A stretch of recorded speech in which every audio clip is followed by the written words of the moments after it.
প্রধানমন্ত্রী হিসেবে দায়িত্ব গ্রহণের পর প্রথমবার বিদেশ সফরে যাচ্ছেন প্রধানমন্ত্রী তারেক রহমান।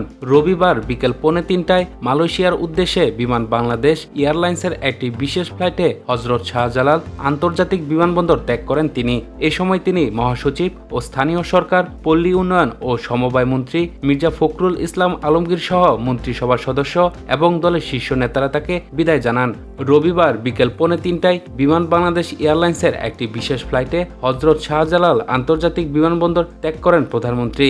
এ সময় বিএনপি মহাসচিব ও স্থানীয় সরকার, পল্লী উন্নয়ন ও সমবায় মন্ত্রী মির্জা ফখরুল ইসলাম আলমগীর সহ মন্ত্রিসভার সদস্য এবং দলের শীর্ষ নেতারা তাকে বিদায় জানান।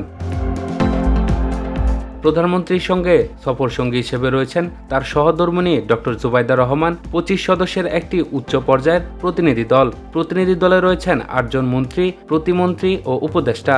সফর সঙ্গীদের মধ্যে আছেন পররাষ্ট্রমন্ত্রী ডক্টর খলিলুর রহমান, প্রবাসী কল্যাণ ও বৈদেশিক কর্মসংস্থান মন্ত্রী আরিফুল হক চৌধুরী, প্রধানমন্ত্রীর অর্থ ও পরিকল্পনা বিষয়ক উপদেষ্টা রাশেদ আল মাহমুদ তিতুমির, বেসামরিক বিমান ও পর্যটন প্রতিমন্ত্রী এম রশিদুজ্জামান মিল্লাত এবং বিদ্যুৎ, জ্বালানি ও খনিজ সম্পদ প্রতিমন্ত্রী অনিন্দ ইসলাম অমিত। এছাড়া প্রধানমন্ত্রী শিক্ষা, প্রাথমিক ও গণশিক্ষা এবং প্রবাসী কল্যাণ বিষয়ক উপদেষ্টা মাহাদি আমিন, পররাষ্ট্র ও দুর্যোগ ব্যবস্থাপনা বিষয়ক উপদেষ্টা হুমায়ুন কবির এবং ডাক ও টেলিযোগাযোগ, তথ্য প্রযুক্তি ও বিজ্ঞান প্রযুক্তি বিষয়ক উপদেষ্টা রেহান আসিফ আসাদও প্রতিনিধি দলে রয়েছেন।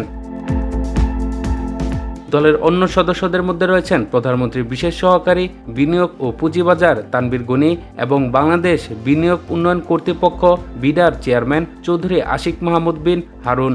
মালয়েশিয়ার রাজধানী কুয়ালালামপুরে অবস্থানকালে প্রধানমন্ত্রী তারেক রহমান দেশটির প্রধানমন্ত্রী আনোয়ার ইব্রাহিমের সঙ্গে দ্বিপক্ষীয় বৈঠকে অংশ নেবেন।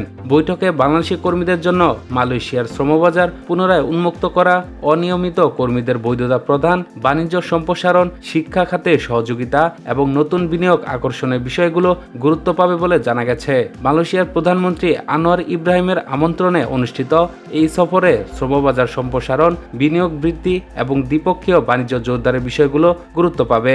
মালয়েশিয়া সফর শেষে 23 থেকে 26 জুন পর্যন্ত 4 দিনের রাষ্ট্রীয় সফরে চীন যাবেন প্রধানমন্ত্রী।